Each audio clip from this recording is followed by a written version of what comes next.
الحمد لله رب العالمين والصلاة والسلام على نبينا محمد وعلى آله وأصحابه أجمعين. اللهم علمنا ما ينفعنا وانفعنا بما علمتنا وزدنا علما ولا تكلنا إلى أنفسنا طرفة عين. أما بعد. We continue our readings in the book Al-Maraam by Hafiz Ibn Hajar Al-Asqalani rahimahullah ta'ala, reading from the chapter Kitab As-Siyam min Kitab As-Siyam. The author, he mentioned narrations, and he mentioned the narration of Aisha radiyallahu anha. قال رحمه الله تعالى: وعن عائشة رضي الله عنها قالت: كان رسول الله صلى الله عليه وسلم يقبل وهو صائم ويباشر وهو صائم ولكنه أملككم لإربه. متفق عليه واللفظ لمسلم وزاد في رواية في رمضان. The author, he mentioned rahimahullah ta'ala the narration of al-Mu'mineen Abdullah Aisha radiyallahu anha, that she said that the Messenger sallallahu alayhi wasallam, he used to kiss while he is fasting, and he used to touch. He would touch her while he is fasting. كان يقبل وهو صائم, and he would kiss while he is fasting. ويباشر والمباشرة هنا المراد مباشرة يعني لمس البشرتين. He would touch the skin, or he would touch his wife. He would touch like in this manner وهو صائم, while he is fasting. But she mentioned رضي الله عنها ولكنه أملككم لإربه, but he is the most in control of his desires, or he is the most of you who is in control of his desires. متفق عليه. And this particular wording is by Imam Muslim. In one narration, the author, he mentioned that it is mentioned in the narration fi Ramadan, in the month of Ramadan.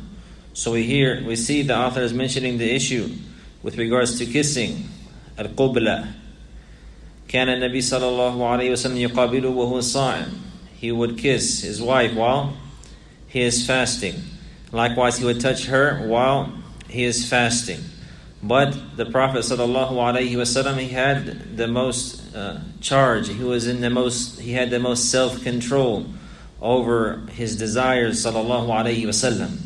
And one narration is mentioned that this was in Ramadan, to clarify that it's the same. The ruling is the same with regards to the obligatory fast and the non-obligatory fast. It's the same ruling, meaning the permissibility of a qubla.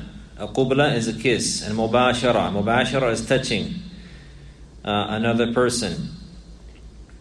This is permissible for the fasting person, and there's no difference between the obligatory fast and the non-obligatory fast. But there's a great benefit here. Aisha radiyallahu anha, she's mentioning that this would occur from the Prophet sallallahu alaihi wasallam, but then she mentioned after that, وَلَكِنَّهُ أَمْلَكُكُمْ لِإِرْبِهِ. But he is the one, he has the most control over his desires. He is from amongst you the one who controls his desires the most. So this is something that the people shouldn't be deceived by. And this is what the meaning of the statement of Aisha here, radiyallahu anha, that you shouldn't take this lightly or think that you are like the Messenger of Allah sallallahu alaihi wasallam, because the Prophet sallallahu alaihi wasallam, he had great self-control, and he was safe from doing anything that would invalidate his fast. As for the likes of other than him sallallahu alaihi wasallam, then they do not have that same control or that same self-control, and possibly they may do something that could invalidate their fast if they were to perform the kiss or the touching in this manner like this. So here we have the issue of a qubla during fasting, and touching, likewise mubashara, touching during fasting. The ulama, they have mentioned the there's a differences of opinion with regards to this, but the best opinion, and Allah knows best, is that it's permissible for an individual to kiss his wife, the type of kiss that is known as a qubla rahmah. The first ulama, they mentioned that kisses are different types. Kissing and qubla is different types. There's one that's known as the qubla rahmah, the kiss of mercy, like the type of kiss that a man will kiss his children on the forehead, or kiss his wife out of mercy, likewise on the forehead. This type of kiss, it does not have any desire along with it. لا تسحبها شهوة إطلاقا. It doesn't have any desire along with it. It's a kiss of mercy and kindness. So this type of kiss is permissible, and there's no issue about this with regards to the ruling. It's permissible. This is the type of kiss that has no shahwa along with it. It has no desire. It has no desire along with it. It's permissible. The second type of kiss would be a qubla to shahwa. It's the type of kiss that has along with it a desire. That has along with it desire. It has the desire, or it would stir up, or it would stir up the desires, or would bring emotion along with it. This type of kiss, the ulama, they differed about, and they have made some details with regards to that. This qubla that has a shahwa with it, that has a desire with it, the ulama, they mentioned that if an individual, he is somebody who is able to control himself, then it's permissible for him, but it's disliked. The type of kiss that has along with it shahwa. For an individual who he knows himself, and he knows that he can control himself from performing anything that will invalidate his fast, it's permissible, but it's disliked. It's disliked. As for the type of kiss, qubla, that has a shahwa, and an individual, he is not safe. He's not able to control himself. He knows from himself that possibly this could cause him to break his fast, then it's haram for him and not permissible. And it's haram for him and not permissible. So we see with regards to the qubla, from the narration of Aisha radiallahu anha, there are two types. One of them does not have any type of desire along with it. So this one is permissible, and there's no issue with regards to that in the ruling. As for the kiss that has a desire with it, then it returns back to the individual. To the individual. If the person is known that he is able to control himself, that he would not do anything that would invalidate his fast, then it's still disliked for him, because he's exposing himself to, or he's exposing his fast to possibly being invalidated. But it's preferable for him to not perform this qubla. As for the one who is not able to control himself, and that this qubla that has a desire along with it could lead him, and he knows himself from this, lead him to losing or to breaking his fast, then it's impermissible for this type of person to make a qubla. And likewise, the mubashara and the touching has the same ruling. And likewise, the ulama, they mention along with this, every other action like hugging and touching and any other talking and the likes, they carry the same ruling. They carry the same ruling. The talking and the touching that has along with it desires, and it causes the emotions and the desires to move and to become strong, then that has the same ruling as the qubla. It has the same ruling as the qubla. As for then it's disliked for this person to do this if he is able to control himself. As for the one who is not able to control himself, then it's not permissible. Then it is not permissible. It is not permissible for this individual. So we see here now the author Ibn Hajar rahimahullah ta'ala, he's beginning to discuss the issues, what the ulama, they call them mufsidat as-siyam. Likewise, they call it mufattirat as-siyam, the actions that will invalidate the fast, the actions that would invalidate the fast. We have seen in the previous class from the narration of Abi Hurairah radhiyallahu anhu that there are actions that deplenish the reward of the fast. There are actions that deplenish the reward of the fast, and these are the sins of the hands and the sins of the feet, and the sins of the of the tongue and the eyes and the ears and the likes, actions of disobedience to Allah subhanahu wa ta'ala, these actions, they do not invalidate the fast, but they decrease the reward of the fast. Now here the author is mentioning the issues that invalidate the fast. The issues that invalidate the fast.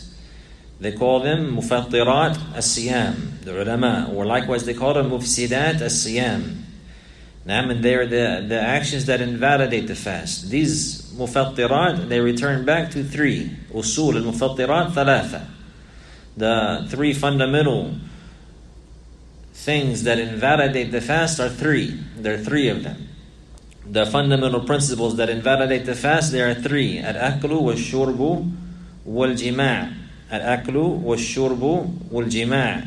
And this is found in the statement of Allah subhanahu wa ta'ala في آيات الصيام فالآن باشروهن وابتغوا ما كتب الله لكم وكلوا واشربوا حتى يتبين لكم الخيط الأبيض من الخيط الأسود من الفجر ثم أتموا الصيام إلى الليل. So Allah subhanahu wa ta'ala, He has mentioned the permissibility in the nighttime of having relations, sexual relations with the family, with the wife, and He has made it permissible to eat and to drink, and this is until the fajr has become clear. حَتَّى يَتَبَيَّنَ لَكُمُ الْخَيْطُ الْأَبْيَضُ, until the white light of dawn has come clear. مِنَ الْخَيْطِ الْأَسْوَدِ مِنَ الْفَجْرِ. And then at this time it's obligatory to complete the fast until the night time. So these are the three things that are from the usul of the mufattirat. Al-jima', which is sexual relations, and then likewise eating and drinking. Eating and drinking. These are the three fundamental issues that will break the fast, invalidate the fast. They break the fast and they invalidate the fast. But the ulama, they put along with, and in the same meaning as eating and drinking, likewise, the ibr, al-mughadhiya, the injections that are nourishing. Injections that are nourishing. Injections that are nourishing. Because it has been witnessed in our time, an individual, for example, he will be unconscious, but he will have an IV and he can be provided an injection that will sustain his body and will nourish his body, and he will be able to live. Now he will be able to live from this nourishment that he receives from an injection. So these type of injections that are called mughadhiya, which has ghidha, which is nourishment, then this type of injection will break the fast. And it's included along with al-akli wa-shurb. It's included along with eating and drinking. It's included along with eating and drinking. Likewise, from the issues that will be considered or take the same ruling as eating and drinking, the ulama, they mentioned the nasal drops, or to take some, or inhaling water likewise into the nose until it goes down the throat. Likewise, this will break the fast, to inhale water and then to swallow, for it to go down the throat into the stomach. This will break the fast. Likewise, if a person put nose drops for a type of treatment or some medication in the nose, and then it goes down and he tastes it in his throat, then it would go past his throat, this will break the fast. And this is because it has been narrated from the hadith of Laqit ibn Sabira radiyallahu anhu that the Prophet sallallahu alayhi wasallam told him. He said, speaking about wudu and how to make tahara, and he said sallallahu alayhi wasallam, "Balighu fil istinshaq illa an takuna sa'iman."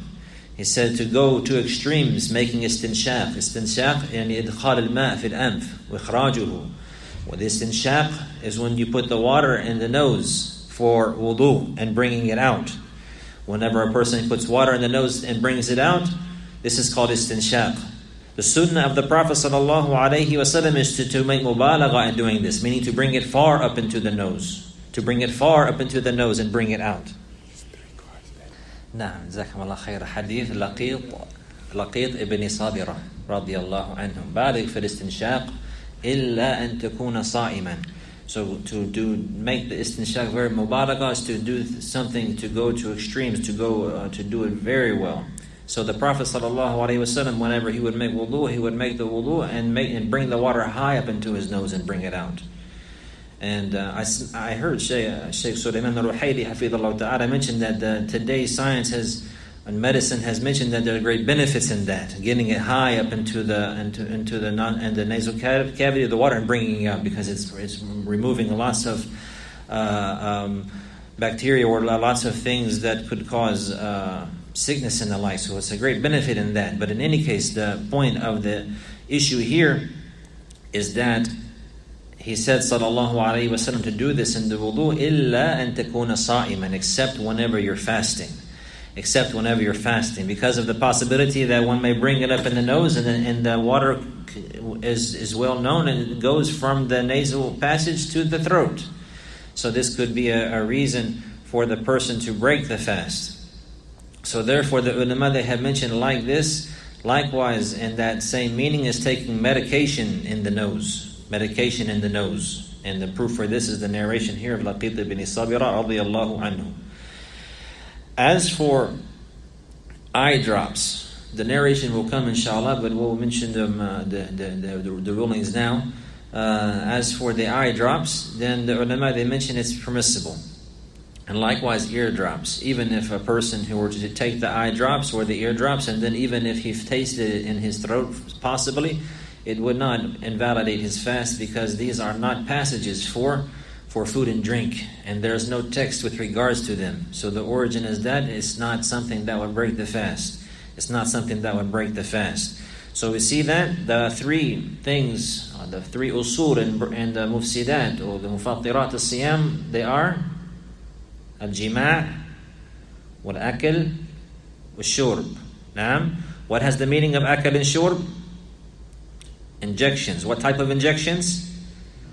Nourishing injection, nourishment, one that has nourishment. As for injections that do not have nourishment, then they do not break the fast.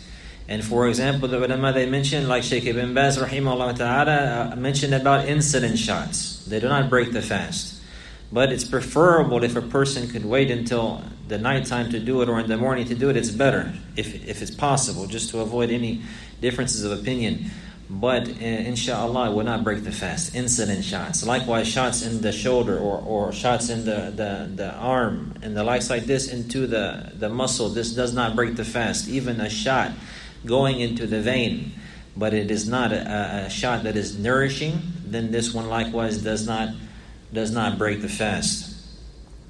Now, this one does not break the fast.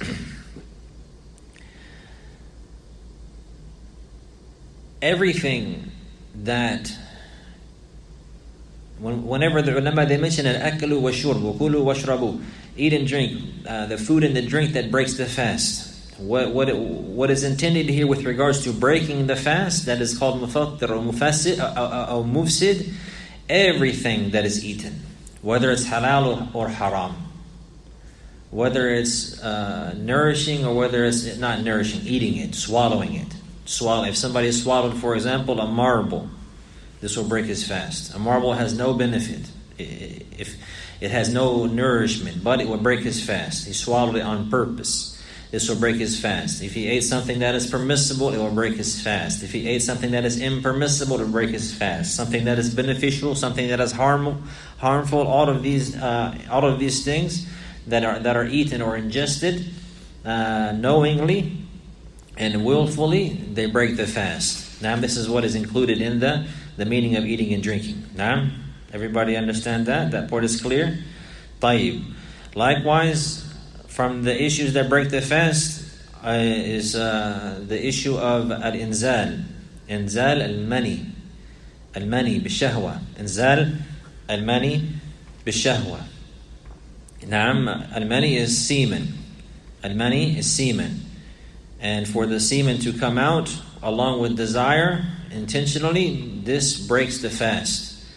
Whether a person did it caused it to come himself, or somebody else caused it, or if it was from the kiss or from the touching or the likes like this, and without having the actual relationship, without having the actual intercourse, just the fact that it is ejaculated, this will break the fast. This will break the fast. It's called inzal al-mani bishahwa. Inzalu al-mani bishahwa. And to mention the The mani, this is the fluid that is called semen. This is what the child is Allah created the child from this fluid. This breaks the fast.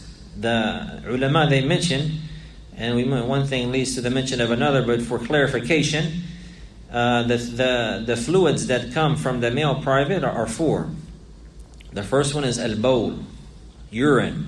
This one is najis. This one is najis. It doesn't break the fast. Breaks the wudu, but it doesn't break the fast. Naam.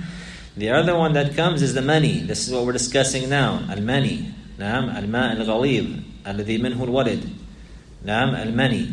This one, if it comes out intentionally, naam, with pleasure, meaning if it comes out by his own choice and with pleasure, then this means it breaks the fast.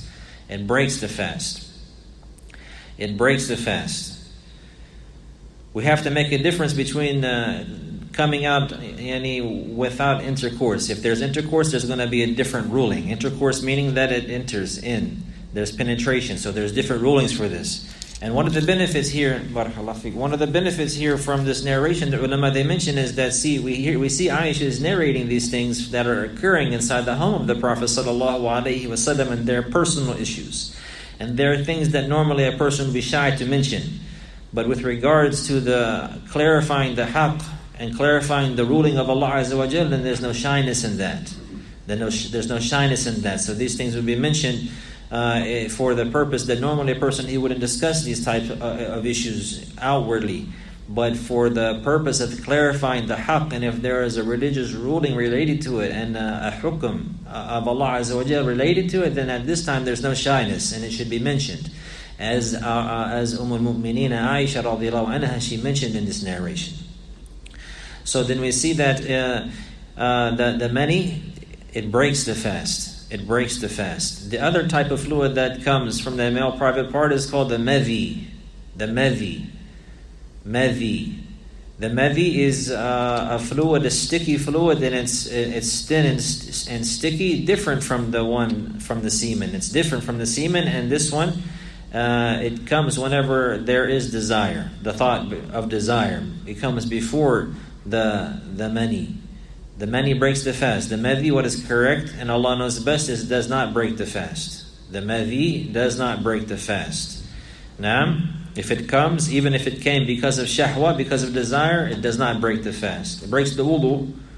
Naam, but it does not break the fast. Going back with regards to the mani, it's tahir. We mentioned in the beginning, al-bawl, najis. The urine is najis, it's impure. That means if it gets on someone's clothes, they have to clean it off.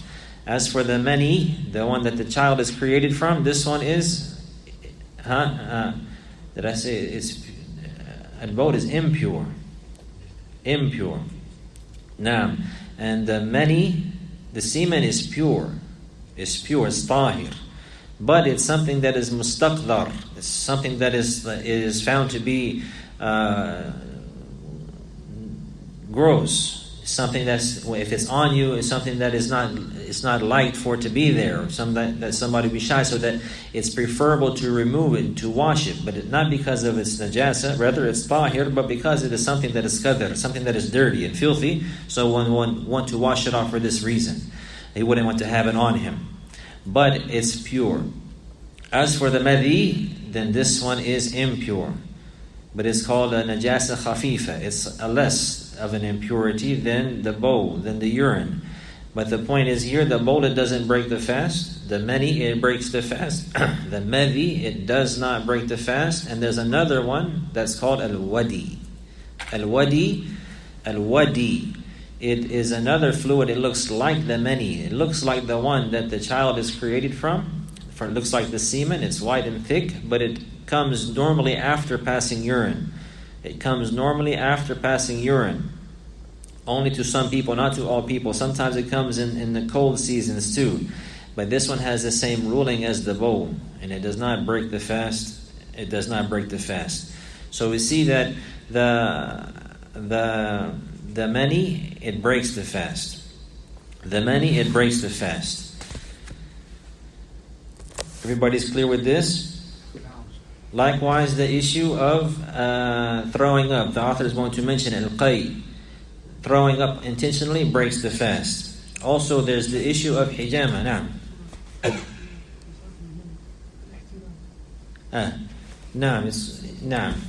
The issue of al-ihtilam, the wet dream. This one does not break the fast. That's why the ulama, they mention it comes with a shahwa, yani ikhtiyari. It comes bi-ikhtiyarihi, al-khuruj al-mani bi-shahwa wa bi-ikhtiyarihi. It comes along with desire and by his own choice. Now, as for the one who had a wet dream, he seen and he woke up and he had this mani on him after waking up from sleeping, then this one does not break the fast either, and this is because it did not. It was not by his choice. It was not by his choice. Ahsant. Jazakallah khairah. Now, and then likewise from the issues, the author is going to mention the narrations, and we will continue to read inshaAllah. But just mentioning the mufsidat in general. Likewise, throwing up intentionally is from the mufsidat. And likewise, there's a great difference of opinion with regards to cupping, hijama. And the majority of the ulama, they mentioned that it does not break the fast. But many of the ulama, they mentioned that it does break the fast. Likewise, the nifas and the hayd and the menses, these issues break the fast. So if a woman, for example, her menses came 5 minutes before Maghrib, her fast is finished.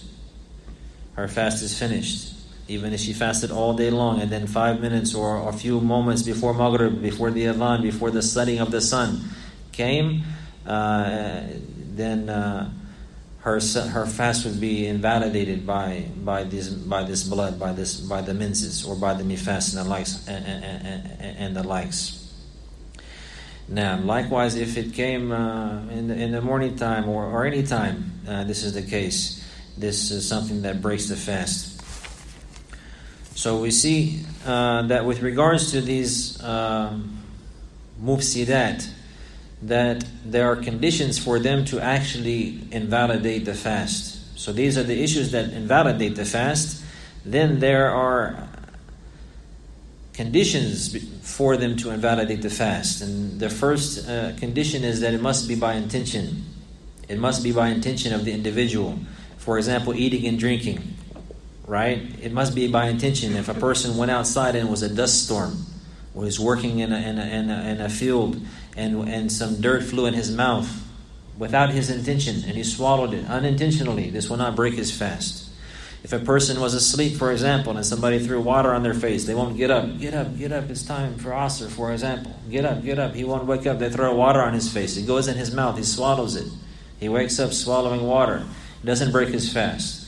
It doesn't break his fast like this in this manner. This is because he does not have the intention. The evidences will come, inshallah, for these proofs. We just mentioned them generally now. Likewise, he has to be remembering. He has to be remembering. Sometimes an individual may perform something and then forget, and then completely forget. If he forgot, then it doesn't break his fast. He ate forgetfully. It doesn't break his fast. Drinking forgetfully, it doesn't break his fast. Likewise, a person, some of the ulama, they differed about this one, but Shaykh Uthaymeen, rahimahullah ta'ala, he mentioned also he has to be upon knowledge. He has to know. So he has to know the ruling. He has to know the ruling. If he broke the fast unintentionally based upon ignorance of the time, for example, he thought it was Maghrib, but it's not Maghrib, then it doesn't break his fast. He thought it was still time for suhoor, and he kept eating, and he didn't know. Then it doesn't break his fast. Although Shaykh Ibn Baz, rahimahullah ta'ala, he said it does break his fast. This is an issue that a person want to be cautious about. But in any case, no doubt about it, there must be an intention. It doesn't break the fast if the one he did not intend to break the fast. If he was forced intentionally, if he was coerced and forced to break the fast, for example, it would not break his fast. His fast would be fine in the manner like this. Now, and we will close here today from the reading. But if anybody has any questions, they can ask a question. The brothers can ask a question, or sisters can write a question if there are any questions or comments or corrections. Now, yeah, I have a question. So you mentioned that the menses, when it comes on, it's like 5 minutes before Maghrib. She has to make up that whole day. Yes, she has to make up the whole day. The woman that her menses came just before Maghrib, she has to make up the whole day. Now, Now, You say about someone, some food goes in someone by the ear or by the shut, doesn't, no, not food, but some fluids. أيوة. But you said going up the nose, if it went down, Uh-huh. it would break your fast. Now, But it has to be by mistake, you said. Is that clear? Do I understand it right? You said if he made the went down, did that break his fast, or it has to be? according to Shaykh Uthaymeen rahimahullah ta'ala, if he made, for example, istinshaq and then water accidentally went down his throat, it wouldn't break his fast. It wouldn't break, because he didn't do it intentionally. He didn't do it intentionally. But the benefit we get from this narration that it would break the fast if somebody did it intentionally. Now, or if somebody, for example, took the medication, the drops, intentionally, nose drops, or something like this, intentionally, he took them. This will break his fast because of this narration. Now, anyway, now. So does that extend to like something like somebody spilled something on them and like not intentionally like mix it up or something like that, or spits it out? If somebody, Like, so say if you like pour some water for your child or something like that, or some honey or something like that, drops on your finger, then you're not thinking because it's the fast, and then you look all of a sudden, you go run. yeah, no problem. No, it doesn't break the fast. No, this one doesn't break the fast. Eating food unintentionally, on accident, forgetfully, no, it doesn't break the fast. No. This eye drop and ear drop is not to break the fast, right? Eye drops and ear drops. No, the ulama, they mentioned it doesn't break the fast. Shaykh Ibn Baz, he mentioned what is correct is it doesn't break the fast. Eye drops and ear drops. Eye drops and ear drops.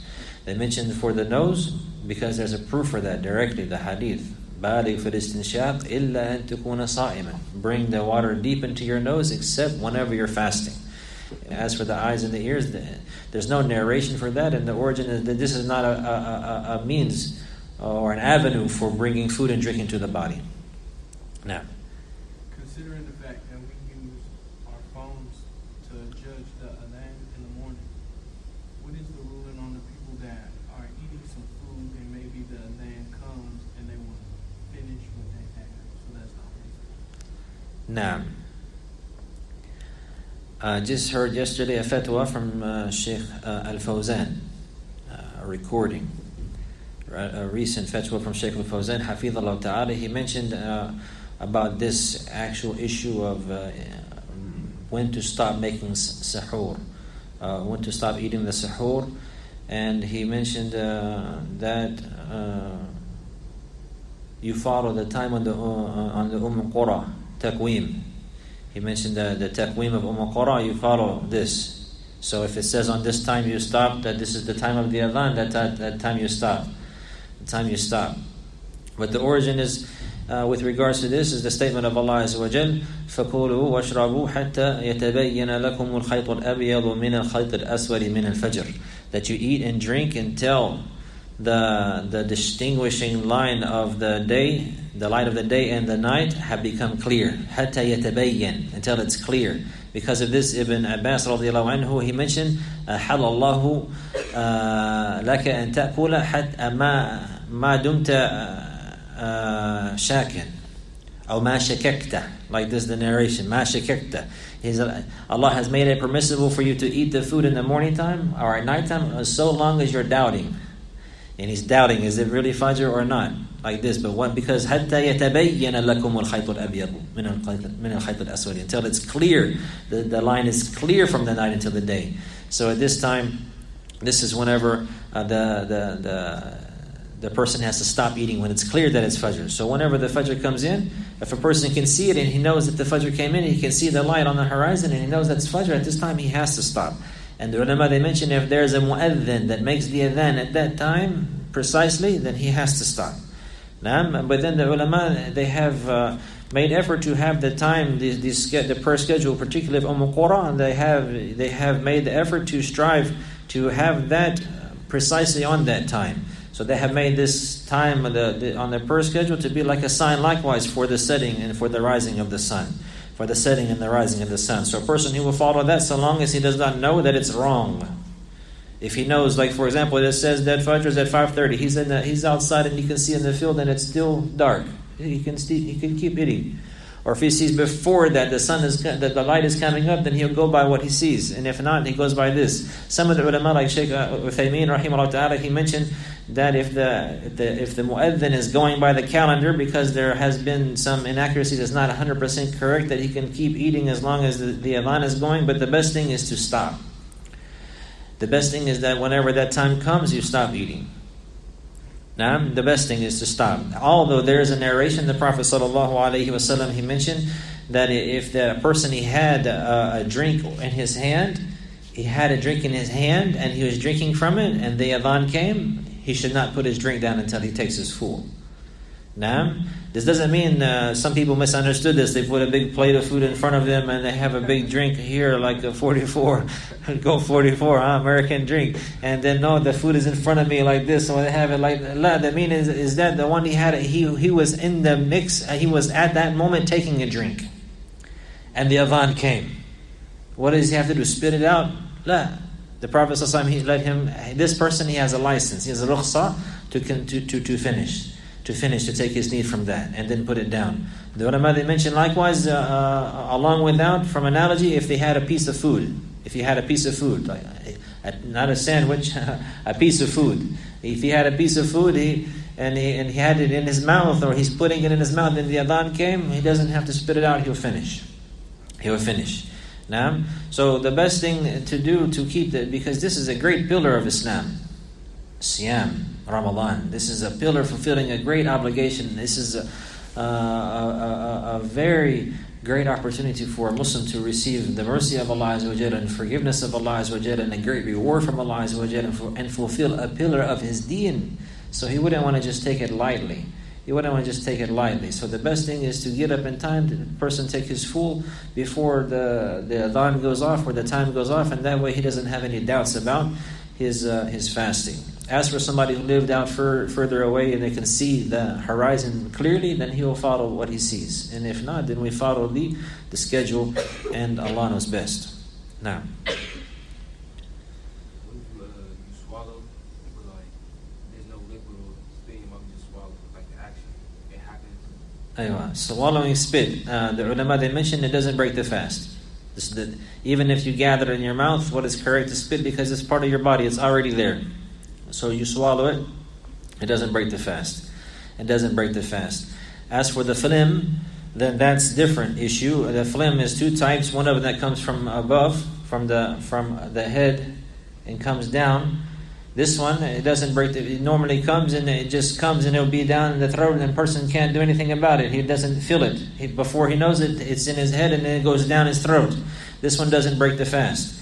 As for the one that comes up from the bottom, from the chest area and the likes like this one that comes up into the mouth, this one a person has to spit it out. Shaykh Uthaymeen rahimahullah, he mentioned that it's impermissible to swallow it at any time, fasting or not fasting, because this is something that is not beneficial, it's harmful. So you want to get it out. If it comes in the mouth, get it out. But some of the ulama, they mentioned that if it came up into his mouth and then he swallowed it will break his fast.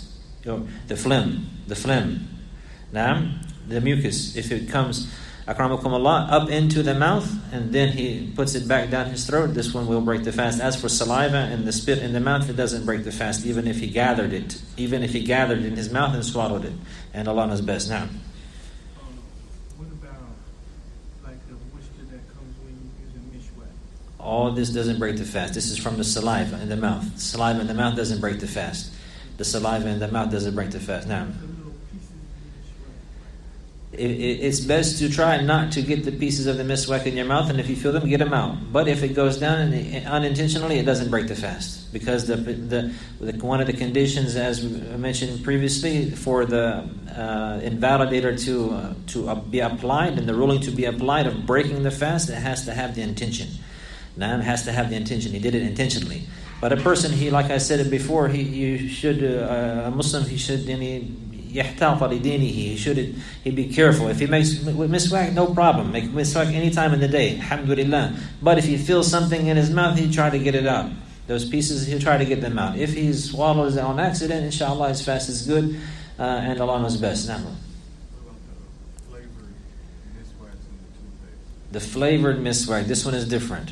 And this one is different. This one has an addition to it. So this one, Allah knows best.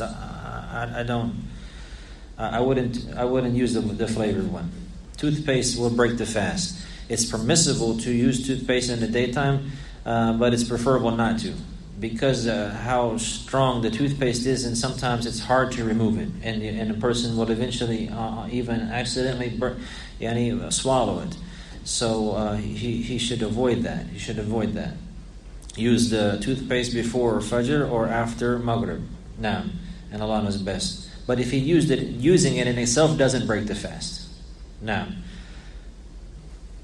we should probably close, inshallah. We have a few minutes before Maghrib.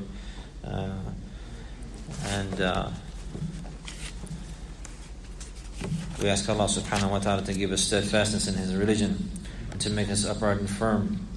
اللهم اقسم لنا من خشيتك ما يحول بيننا وبين معاصيك ومن طاعتك ما تبلغنا به جنتك ومن اليقين ما تهون به علينا مصائب الدنيا اللهم متعنا بأسماعنا وبصارنا وقوتنا ما أحييتنا واجعله الوارث منا واجعل ثأرنا على من ظلمنا وانصرنا على من عادانا ولا تجعل مصيبتنا في ديننا ولا الدنيا أكبر همنا ولا تسلط علينا من لا يرحمنا اللهم صل وسلم على نبينا محمد وعلى آله وصحبه وسلم.